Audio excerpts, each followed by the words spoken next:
Here we go. As is customary, let me thank everyone for posting their questions and making this video possible. Let's begin. Before an associate gets to be a made member, can he leave that lifestyle? Or is the rule the same that you can't leave? Being an associate is not a member. He could make a decision to walk away. However, this all depends on who he's with. If the associate's a good earner, most likely he's going to receive some pressure not to walk away.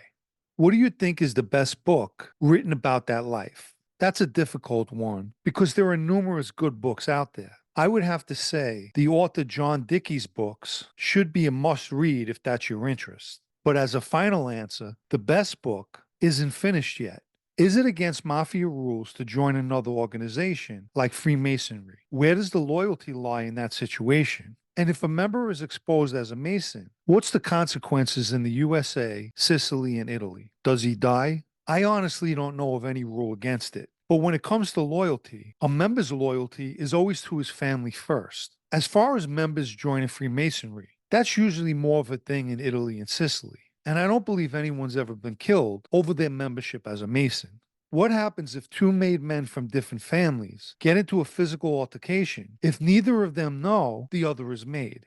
It's highly likely that a sit down will take place. Obviously, they both be introduced to one another first. It's a good question because it can happen. Not every member in the street knows each other, and more importantly, has been introduced to every member in other families. During your time in that life, did you ever use your status within the mob for your own benefit? And if so, how? Look, I believe every guy in that life, at one time or another, has used his position to his benefit. I mean, that's one of the perks of being straightened out. The only times I used my position was for things like getting in restaurants or setting up appointments to meet with certain people. A lot of people don't know this, but basically, you could make an appointment to meet with just about anybody. Which brings us to our next question. Were mobsters recognized and given importance when they went to clubs and restaurants during your time? The answer is yes, but only if the place they were going to had an idea of who they were. If a guy walked into, let's just say, a new restaurant or one where nobody knew him, he's not going to get any preferential treatment based on his looks. How did you like Savannah, Georgia, while you were down there trying to distance yourself from your former family? The operative words was trying to distance myself. Savannah's a beautiful place, but what I found strange about it was the close proximity between the haves and the have-nots. There could be million-dollar houses, and 2 blocks down, you'll think you were in the ghetto. The historical district in Savannah was my favorite place. I spent a lot of time down there. The infamous Forsyth Park is also in that area, and a few times I walked around that park. It's typically frowned upon for members to ask too many questions. Do mob guys talk about or ask about history of the mob or openly read books on the subject, or would that look bad? If a guy wanted to ask a question, he will, and I've heard people do it. Not questions about murders, anything like that. More non-indictment questions. As for books, I've never seen anyone with a book of any kind. What they read in private was their business. Here's a fact. Do you want to know what most guys spoke about when they weren't talking about each other? How to make money. For some reason, people think guys in a mob stood around talking about the history of the mob. They couldn't give two shits, nor do they care about how come Chin became the boss when he botched the Costello hit. They don't care. What happens if a guy shows up to a ceremony and doesn't want to be made? Can he say no, or is it expected that he will say yes? Well, the time for you to refuse is before a ceremony takes place, although typically you're not supposed to know you're being inducted. Most people have an idea or are told and should either pull the captain or whoever they're with to the side and voice their position, because pulling a move like that at a ceremony can most likely get you killed. If there's one person you could reconnect with in that life because that person was truly a friend, who would it be? Let me state for the record. I have no desire to reconnect with anyone from my past because for me, they're like an ex-wife. And an ex is an ex for a reason.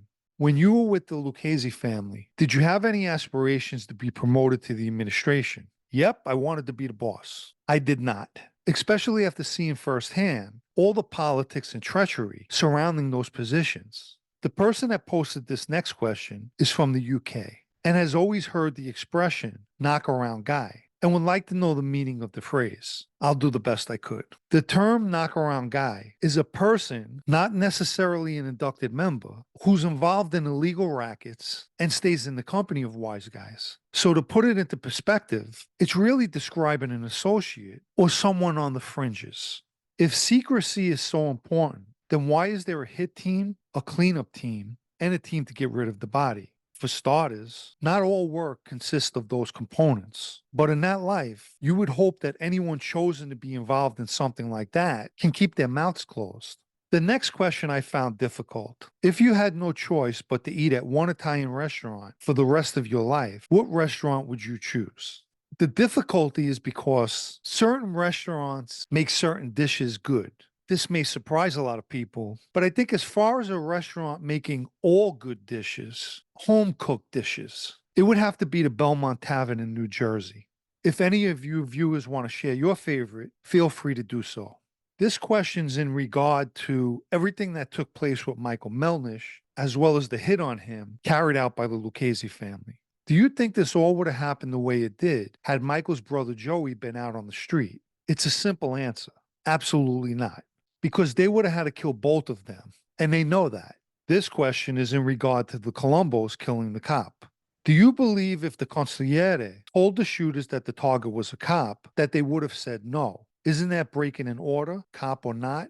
In that situation, they have the right to refuse. The rule being broken is ordering the cop's death. Why do you think nobody in the hit team was told who the target was? What was the reason behind the crazy 2011 shooting of associate Peter Argentina by Carl Astorino, who was killed by the NYPD? How did the talk within Lucchese's go? The incident this person's speaking of happened in June 2011 at a tire shop in Brooklyn on Linden Boulevard that belonged to Peter Argentina, who's the brother of Ray Argentina, a Lucchese member. The guy who shot him is the son of Frankie Lastorino, the former Lucchese consigliere.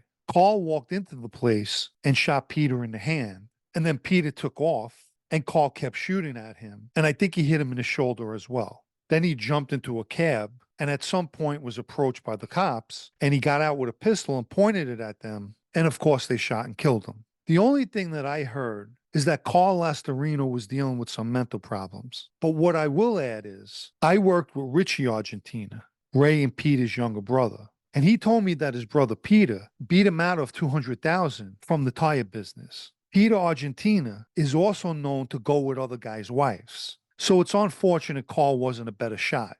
Let me quickly mention the super thanks icon that I keep mentioning in lieu of Patreon. It could be found in the 3-dot dropdown beneath the video for anyone that wants to show appreciation for videos like this. And for the final question, how much did you grow as a person from 2013 up until your final year in the life? Throughout that time, what lessons and wise sayings did you learn? Okay, 2013 is the year I was straightened out, specifically April 2nd. And I always remember that date because it's my ex-wife's birthday. I used to tease her and say she was born a day late, as the day before was April Fool's. To start with, I take responsibility for allowing myself to take that major step from associate to member. Because as I mentioned, I too could have voiced my opinion about not wanting to be inducted if that was my position. It happened not to be, but I could have said something. So that's on me. As far as growing as a person, to me, that equates to becoming a better person. So during the years from 2013 to 2018, as a Lucchese member, I view those years as doing the total opposite. For all intents and purposes, I joined the gang. Maybe it was a more organized one, but a gang nevertheless. Real men stand alone, which before becoming a Lucchese member, I did. And presently, I still do. So to properly answer the question, my growth didn't take place until I learned the following wise saying: show me disloyalty, I'll show you detachment. In correlation to all of this, I'll end with a great quote by Martin Luther King. In the end, we remember not the words of our enemies, but the silence of our friends.